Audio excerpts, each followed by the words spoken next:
You know, that feeling, right? That immediate gut reaction. Yeah. Maybe you see someone glance at their watch while you're talking, or, I don't know, your boss drops an unexpected meeting invite in your calendar, Yeah. and bam, Yeah. your brain just races. They think I'm boring, or, oh no, I'm about to get fired. We kind of operate on these hunches all the time, don't Yeah. we? Filling in the blanks with these, well, usually negative assumptions that feel completely true in that moment. It's such a powerful thing and incredibly common. We're doing it constantly, often without even realizing that we're making this huge mental leap, that instant assumption, that quick jump.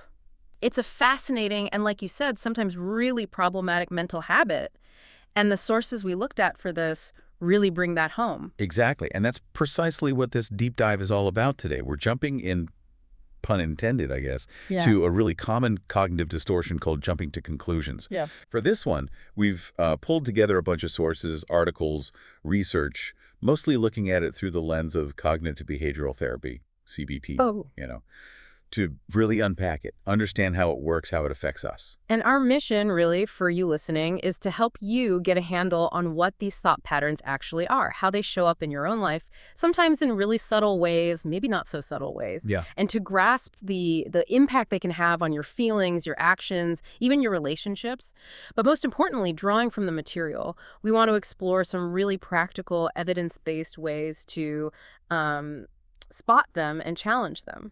Moving beyond just knowing the term to actually doing something about it. Exactly. Knowing what it is, but then figuring out how to work with it. Okay, so let's break it down. Fundamentally, what is jumping to conclusions according to these sources we looked at?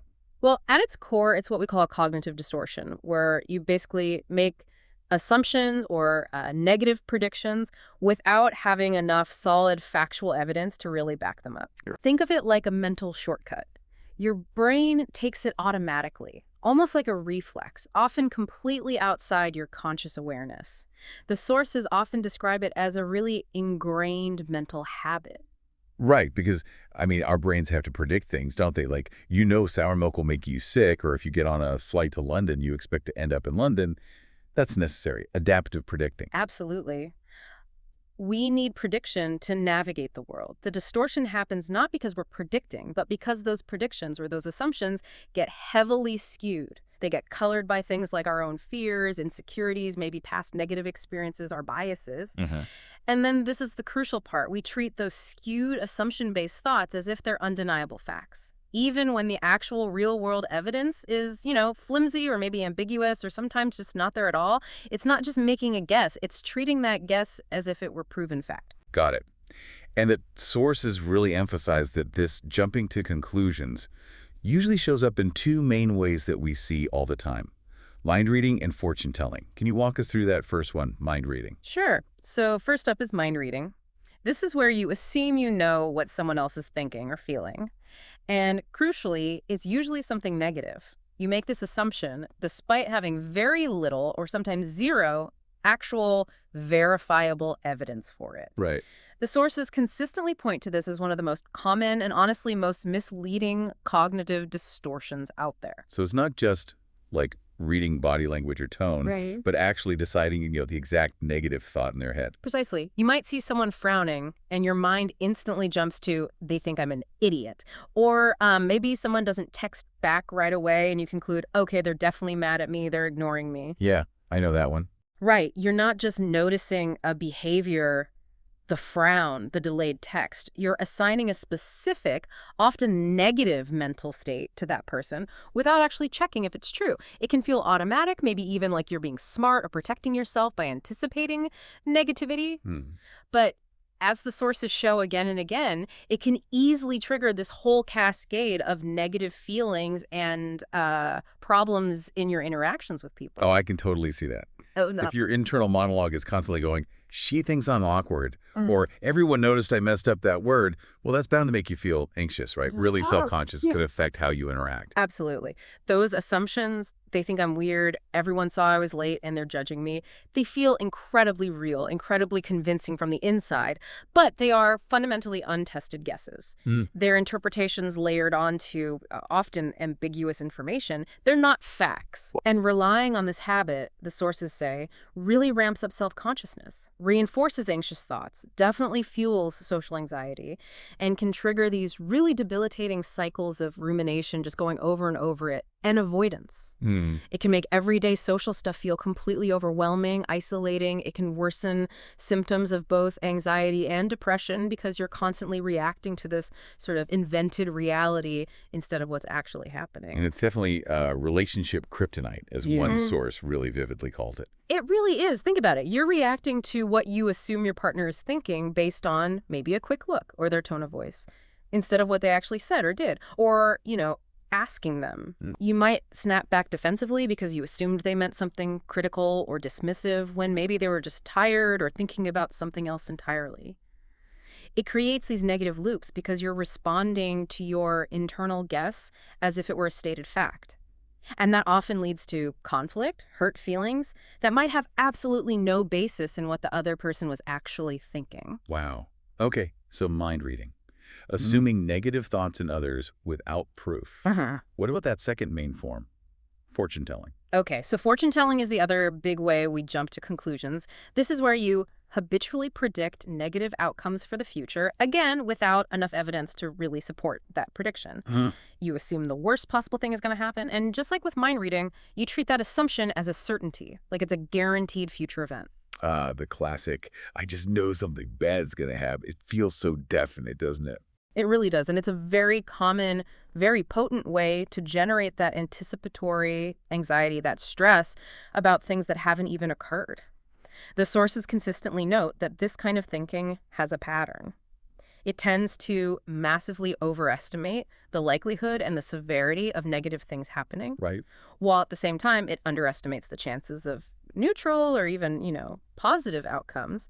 And maybe most importantly, it often massively underestimates your own ability to cope if things don't go perfectly. So you're not just predicting disaster, you're also predicting you'll be completely helpless when it hits. Yeah. That sounds like a recipe for just feeling paralyzed. Precisely. It's like a double whammy that just fuels worry, breeds self-doubt, and often stops you from even trying something because you've already decided, nope, it's going to go badly and I won't be able to handle it. Okay, so we've kind of defined jumping to conclusions, got the two main types, mind reading, assuming others' thoughts, fortune telling, predicting bad futures. Let's dive a bit deeper into how this actually plays out, the real life impact it has on our thoughts, feelings, actions. The sources had some really relatable examples here, things most people can probably nod along to. They really did. Let's pull out a few from the material just to, paint a clearer picture. For mind reading, think about that student maybe sitting alone in the cafeteria or at a party. Their internal thought might be running like, everyone else here knows each other. They look so confident. They must think I'm such a loser. Or I'm weird because I'm by myself. There's zero evidence anyone is actually thinking that, but the assumption feels so powerful it just stops them from even trying to talk to anyone. Or, the employee who walks in late to a meeting, and as they walk in, they're just imagining everyone thinking, ugh, late again, so unreliable, clearly doesn't care. They might feel their face flush, kind of slump down, avoid eye contact, acting as if that judgment is a solid fact in the room. Exactly. Or just not speaking up in that meeting at all because you're absolutely convinced if I say this, everyone's going to think my idea is stupid, or maybe they'll realize I don't know as much as they do. That assumption just shuts down your participation before you even start. Or assuming someone checking their watch while you're talking automatically means they think you're boring or they desperately want to leave. Or that immediate panic when your boss says, "Can I see you privately?" Yeah. Instantly assuming it's bad news, you've done something wrong, they're angry rather than, a million other possibilities like a new project or just a simple question. These are such classic everyday examples from the sources. And even in personal relationships, remember that relationship kryptonite idea? Yeah. After maybe a small argument with your partner, you interpret a tired look, or maybe they're just being quiet, and you translate that into, okay, they hate me now, or they just don't care about me anymore. Right. This is pure mind reading because you're taking something you can observe, the look, the quietness, and you're layering on this definitive internal negative explanation like hate or don't care with no actual proof. The sources really stress that in techniques like putting thoughts on trial, which we'll get to, that kind of interpretation just isn't admissible as objective fact because you can't actually verify it. Right, you're completely leaving observable reality behind and writing this whole story in your head. And the fortune-telling examples are just as common, aren't they? Oh, absolutely. Being totally certain you blew an interview and won't get the job. Maybe you felt you performed okay overall, but you fixated on one tiny stumble or didn't get some immediate, over-the-top, enthusiastic response. Yeah. So you walk out knowing the outcome, even though you have absolutely no idea about the other candidates, the hiring manager's criteria, the timeline, nothing. Or predicting you'll definitely fail an exam, which then might lead you to not study as hard, which ironically increases the chance of a bad grade, that self-fulfilling prophecy thing we need to talk more about. Or that feeling, you wake up some days and just think, ugh, I just know today's going to be an awful day. Yeah. And because you've set that expectation, you then filter everything that happens through that negative lens, which kind of makes it feel true. It completely sets the stage for negativity, and the sources show how it can escalate really fast. A classic example is making one small mistake on a work project. Fortune-telling grabs that single, probably fixable error and spirals it into this guaranteed catastrophe. This is a disaster. I'm definitely getting fired for this, and if I get fired, I'll never find another job in this field. That tiny mistake becomes this huge, irreversible doom scenario in your mind. Or fixating on physical symptoms, too, right? Yeah. Like a cough has to be lung cancer, a headache, brain tumor, obviously, that little ache, definitely some rare fatal disease. Or predicting, a horrible car crash or a plane crash before you even leave for a trip.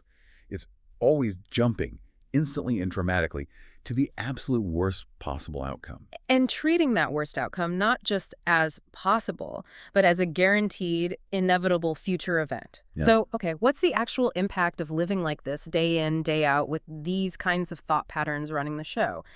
The sources are really clear. The toll on our thoughts, our feelings, our behaviors is, well, it's profound, it's far-reaching. Emotionally, it just sounds incredibly draining, constantly operating under this cloud of negative assumptions and prediction. It's utterly exhausting. It leads to this whole pervasive range of really debilitating negative emotions. High levels of anxiety are almost a given, social anxiety if you're mind reading all the time. Anticipatory anxiety when you're fortune telling about something that hasn't happened. It feeds into and definitely maintains depression. It breeds deep self-doubt. It erodes self-esteem. It's a constant source of fear, hopelessness, chronic worry, intense self-consciousness. It can also show up as frustration, feeling discouraged, maybe anger based on those perceived slights from mind reading, or just deep hurt feelings. Ultimately, living this way really robs us of emotional stability, peace of mind, resilience. And it's not just about feeling bad, right? It actually changes how we act, our behavior. Oh, absolutely. The behavioral consequences are huge, and often they keep the whole cycle going. It can trigger really intense cycles of rumination, where you just dwell endlessly on these negative assumptions or predictions, trying to figure them out or prepare, but really you're just digging the groove deeper, reinforcing them. Right.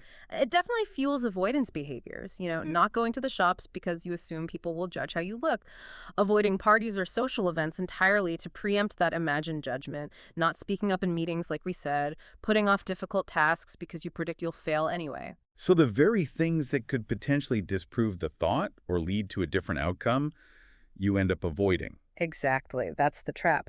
The sources also mention it can lead to unconscious self-sabotage, where your belief in the negative outcome actually influences your actions, subtly, in ways that make that outcome more likely. Oh, yeah. Like, if you're convinced you'll fail an interview that's fortune-telling, you might go in looking defeated, maybe speak hesitantly, don't project confidence, which then does make it less likely you'll get the job, and then you think, see, I knew it!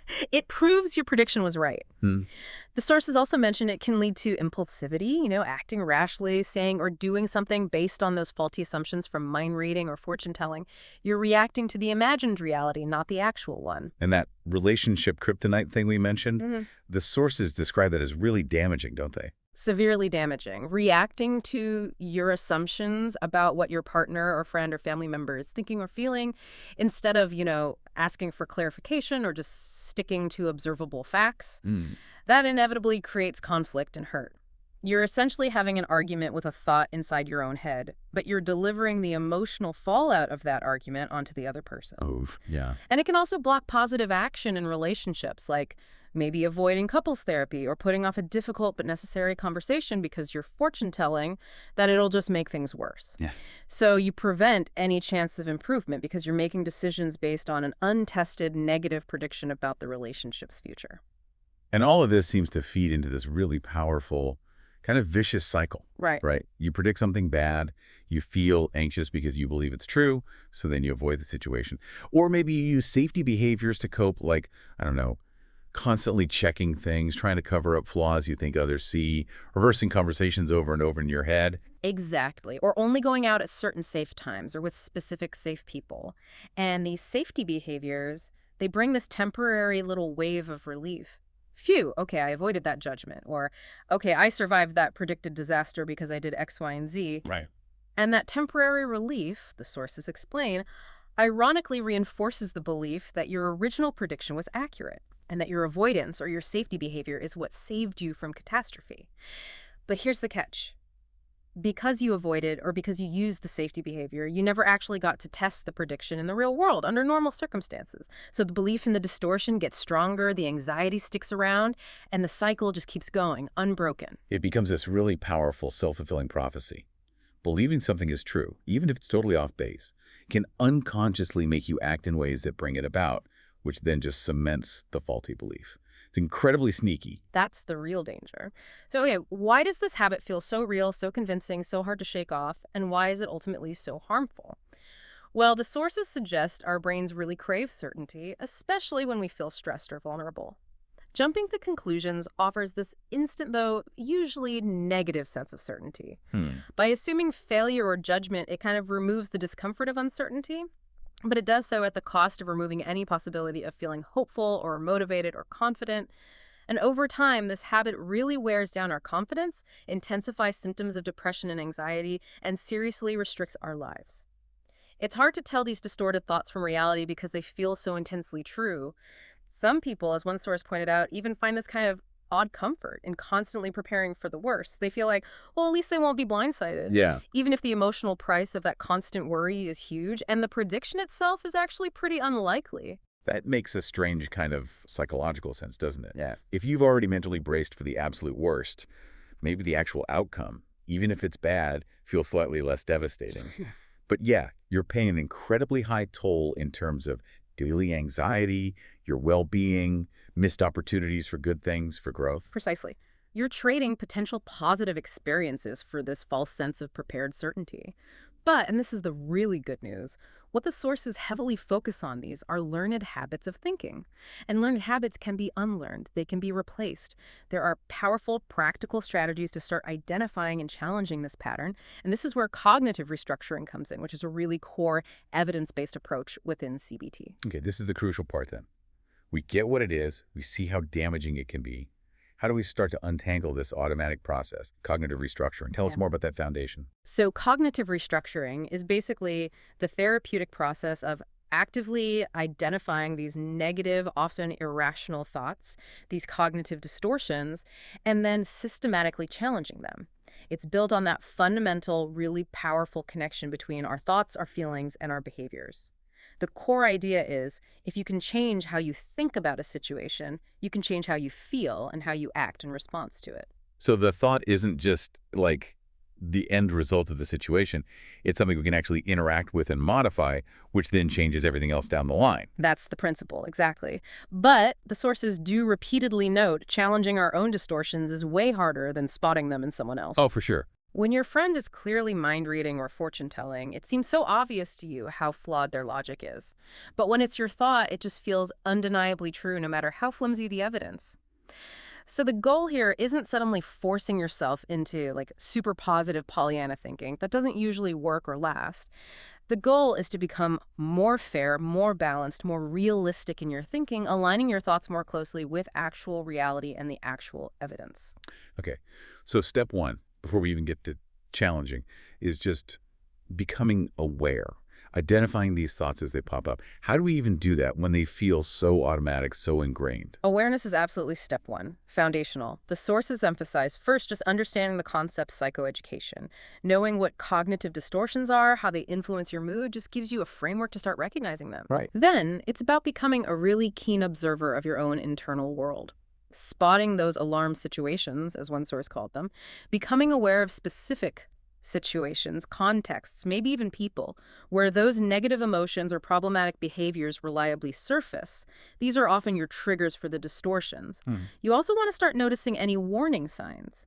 Maybe subtle physical feelings like tension, a knot in your stomach, heart racing a bit, or specific behaviors like wanting to withdraw or avoiding eye contact that might pop up just before or right alongside the distortion kicking in. Like that familiar little clench in your chest the second you see that meeting invite from your boss, even before you've fully formed the thought, they're going to fire me. Exactly like that. That physical cue or that behavioral urge can be a signal. Okay, a distorted thought is probably here or about to land. And a really key tool, highly recommended in the sources for building this awareness and actually capturing these slippery thoughts, is using thought records or journals. Ah, the classic CBT tool.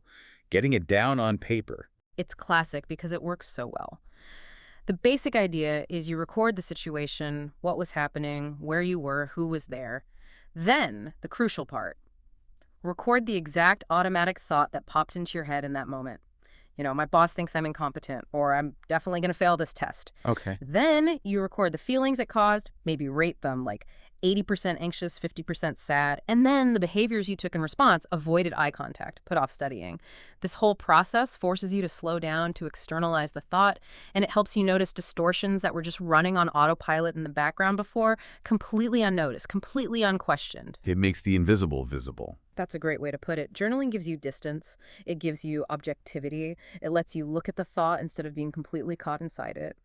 And that distance can really lessen the intensity of the feelings, and it can be a kind of emotional release, too. It's a safe space, no judgment, just capturing the thought.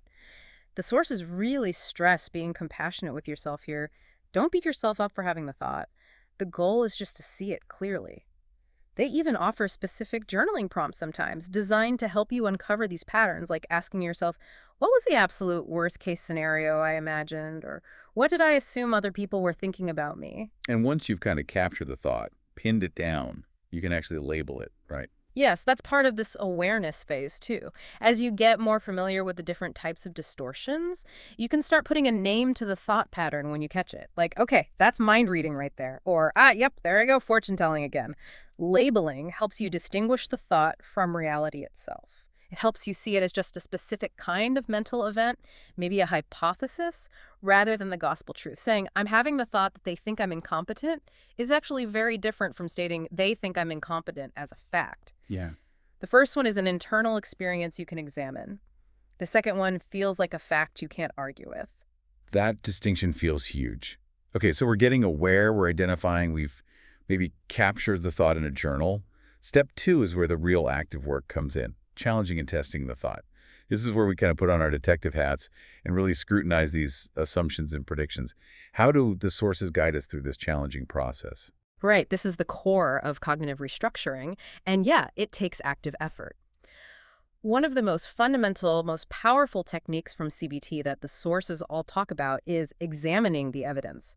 And this isn't just vaguely thinking about it, it's systematically looking for actual factual evidence for your distorted thought or prediction, and just as importantly, factual evidence against it. So like actively searching for things that support the negative thought, but also things that contradict it. Exactly. Our natural tendency, especially when we're caught up in these distortions, is often to only notice or remember evidence that confirms our negative belief. It's confirmation bias in action. If you think people find you awkward, you'll zero in on the one person who looked away and completely miss the 3 people who smiled or engaged with you. Examining the evidence requires you to consciously push back against that bias and actively gather data from both sides. This structured approach gives you a much more objective, balanced view than your initial gut reaction. Those journaling prompts we mentioned are often designed specifically to walk you through gathering evidence for and against. Okay, so let's take that mind reading example again. I think my coworker thinks I'm incompetent. How would I examine the evidence there? Okay, so evidence for it might be things like, well, they looked surprised when I asked that question, or they didn't CC me on that one email. Maybe sometimes they seem a bit impatient if I ask for help. Okay, fair enough. Now, what's the evidence against? This is where you really have to deliberately search. Maybe, actually, they've asked me for help on their projects before. They complimented my presentation last week. My boss just gave me a positive performance review. Other people on the team seem to value my input. Maybe they look surprised by my question for a different reason. Maybe they were just lost in thought. Maybe they were just having a bad day when they seemed impatient. You list it all out, you weigh it up. Is the initial assumption they think I'm incompetent truly the only possible explanation, or the most likely one, based on all the facts? Or is there actually more evidence pointing towards the opposite, or at least a more neutral interpretation? That really forces you to look past that initial, often very loud negative feeling. Okay, what about for fortune telling? If I'm predicting I'm definitely going to fail this exam, how do I examine evidence there? Similar process. Evidence for, okay, I did find chapter 3 really difficult. I didn't sleep great last night. Evidence against, but I went to all the lectures. I did all the practice questions. I studied for, what, 15 hours? I've passed similar exams in the past. The professor said the average grade is usually pretty decent. You listen out. Is the prediction of certain failure really supported by the weight of the evidence? Or is the evidence actually suggesting a more likely outcome is, well, maybe just passing, even if it's not an A-plus guy? So you're kind of building a case, like a lawyer, for and against your own thought. Exactly right. And that actually leads directly into another really useful technique the sources describe, putting thoughts on trial. This is a more structured way to examine the evidence, often done in writing in your journal, or you can do it mentally. You basically play 3 roles. First, you're the defense attorney, presenting only the verifiable facts for your automatic negative thought. Then you switch hats, become the prosecutor, presenting only the verifiable facts against the thought. Now, the key rule here is that subjective interpretations or feelings like, I felt like they were judging me, or I just know I'm going to fail, those are not admissible as facts for either side, only objective evidence. Like that relationship example you used earlier, assuming your partner hates you after an argument just based on how they looked. Precisely. So the defense attorney might state, fact, my partner looked at me with an expression I interpreted as cold. Okay? The prosecutor would counter with facts like, fact, my partner said I love you this morning. Fact, we have been together for 10 years and navigated disagreements before. Fact, they actively participated in making dinner together tonight. The prosecutor would also point out, the interpretation of a facial expression is subjective and not a verifiable fact about their internal state of hatred. Okay. Then you step into the role of the impartial judge. You read only the factual evidence presented by both sides, and you deliver a balanced verdict. This verdict is usually a more realistic, rational thought based purely on the evidence, so the judge might conclude, while my partner did look upset, which is understandable after an argument, fact, there is significant factual evidence from our history and recent interactions that contradicts the extreme conclusion that they hate me, facts against. The feeling that they hate me appears to be an interpretation likely fueled by my own distress from the argument, rather than a conclusion supported by the overall evidence. Wow, that really forces you to separate the feeling from the verifiable fact. It kind of grounds you in reality. It's a critical distinction. Another really helpful technique for challenging thoughts, particularly useful for fortune telling, is considering alternative outcomes. When your brain instantly jumps to that one guaranteed negative prediction, consciously make yourself consider other possibilities. Ask yourself, what is the worst realistic outcome here? Based on actual evidence, not just my worst fear. What is the best realistic outcome? And maybe most importantly, what is the most likely outcome? Again, based on evidence and probability, not just my anxiety. So instead of just, I'm going to fail this exam and drop out of school and my life is over, it becomes more like, okay, the worst realistic outcome is maybe I get a low grade. Maybe I have to retake the course next semester. The best realistic outcome is I actually ace it because I studied hard on the right things. The most likely outcome, given how much I studied in my past performance, is probably somewhere in the middle, maybe a B or C, a decent passing grade.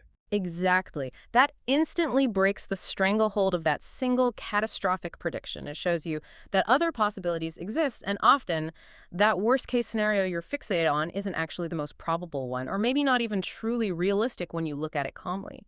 How does focusing only on the worst affect you? Well, it ramps up anxiety, kills motivation. Yeah. By listing alternatives, you reintroduce uncertainty, yes, but it's a more realistic, evidence-based range of possibilities. I really encourage you, the listener, next time you catch yourself making a bleak prediction, actively try listing maybe 3 positive or neutral alternative outcomes. Just see what happens. That immediately shifts the focus, doesn't it? From certainty of doom to just a range of possibility. Yeah. What about looking back, using past experience? Yes, the sources really highlight the value of considering your track record. Look back at similar situations in your past where you had strong negative predictions or assumptions. Ask yourself honestly, How accurate have those predictions or assumptions actually been over time? Use that past reality, your own history, to inform your thinking right now. If you've predicted disaster countless times before, failing exams, being humiliated socially, losing your job, and it rarely, if ever, actually happened or happened to the extreme degree you expected, that whole history is incredibly powerful evidence against the reliability of your current negative prediction. Huh. So my own history of worrying is actually evidence I can use against the accuracy of my current worries. That's a really interesting way to reframe it. It really is. Your past experience often directly contradicts your current fears. You can also question the difficulty of the predicted negative outcome. Kind of break it down. Ask how. What specific things would actually have to go wrong, step by step, for this catastrophic prediction to come true? What are all the steps involved? And on the flip side, what factors might prevent that worst outcome? What resources do you have available? What aspects of the situation do you actually have some control over that could nudge things in a more positive direction? Breaking down the predicted disaster into smaller, concrete steps or obstacles often makes it seem less like this huge, inevitable, overwhelming blob of doom. Right, makes it less monolithic. And you mentioned actually testing the thought out in the real world. Yes. That's a really powerful CBT technique, often called a behavioral experiment. It's all about designing a real-world test for your assumption or your prediction. So if mind reading tells you everyone at this party thinks I'm boring and awkward, and it makes you want to just stand in the corner and avoid everyone, the acting opposite strategy, the experiment, might be to deliberately walk up to someone, make eye contact, and just say hello or ask a simple question. Yeah. If fortune telling predicts you'll completely freeze up and fail miserably if you try public speaking, a behavioral experiment might involve practicing first in front of one trusted friend, or maybe just making one brief comment in a low stakes meeting. So you're intentionally doing the thing your fear is screaming will confirm the distortion, specifically to see if it actually does confirm it. Exactly. You're gathering direct, real-world data. These experiments can directly challenge and very often disprove your assumptions and predictions. They provide concrete experiential evidence that contradicts the distortion. And that's incredibly powerful for breaking those cycles of avoidance and those self-fulfilling prophecies we talked about. If you predict utter catastrophe from speaking up, but then you do speak up, and the catastrophe, well, it doesn't happen, or maybe it's awkward for a second, but not the disaster you imagine, you've just generated incredibly strong evidence against your fortune-telling habit. Yeah, I can see how actually experiencing a different outcome would be way more convincing than just trying to think your way out of it. And you also mentioned decatastrophizing briefly. Yes. Decatastrophizing is another really valuable tool, especially for those really extreme worst-case fortune-telling scenarios. It involves exploring the what if of the actual worst case scenario, the realistic worst case based on evidence, not just runaway fear. You kind of walk yourself through it mentally. Okay, so if the absolute worst realistic thing happened, let's say I did fail the exam, or I did lose my job, or my partner did leave me, how bad would it really be? What would it look like in 6 months, in a year? Could I actually cope with it? What resources do I have? What steps would I take? Often, just by walking through the scenario calmly, you realize that even if the worst did happen, it might be incredibly difficult, incredibly painful, yes. But it probably wouldn't be the unbearable, unsurvivable, end-of-the-world disaster your fear paints it as. It starts to feel more manageable in your mind, which really reduces the power of the fear itself. So it kind of takes the overwhelming absolute power out of the predicted catastrophe by making it seem more finite, more potentially manageable. Exactly. And finally, cognitive reframing is kind of the umbrella term for the overall process of formulating a more balanced, realistic thought after you've done the work of challenging the initial distortion using these kinds of techniques. It's about actively shifting your mindset. You do this by asking yourself key questions about that initial thought's validity. Is this thought really realistic? Is it based more on fact or just how I'm feeling right now? What's the actual evidence for and against it? Is it possible I misunderstood something? Is this just black and white thinking? Is this maybe just an old automatic habit popping up again? Asking these kinds of questions helps you challenge the thought's hold on you and opens you up to exploring different, more balanced perspectives. The goal, always, isn't forced positivity, but developing a more balanced, fair, and realistic thought or prediction about the situation, one that's actually grounded in the available evidence, not just skewed by fear or assumption. Okay, wow, that sounds like, well, it sounds like a lot of deliberate work, especially when you're first starting out trying to shift these automatic, often really deeply ingrained patterns. It absolutely is work, and the sources are very clear about that. Yeah. These distortions are habits, often habits we've had for decades. But consistently practicing these techniques, that awareness piece, capturing the thought, really challenging the evidence, considering alternatives, maybe even running those behavioral experiments, that is precisely how you start to rewire those automatic pathways. You're essentially training your brain to default to a more balanced, more realistic way of interpreting things and predicting the future. It builds emotional resilience over time, and it gradually replaces those distorted patterns with more accurate, more helpful ones. Yeah. The sources really emphasize it's a journey, not a one-time fix. Progress can feel slow sometimes, and those old patterns will inevitably reappear, especially when you stress or tired. That's totally normal. It's okay.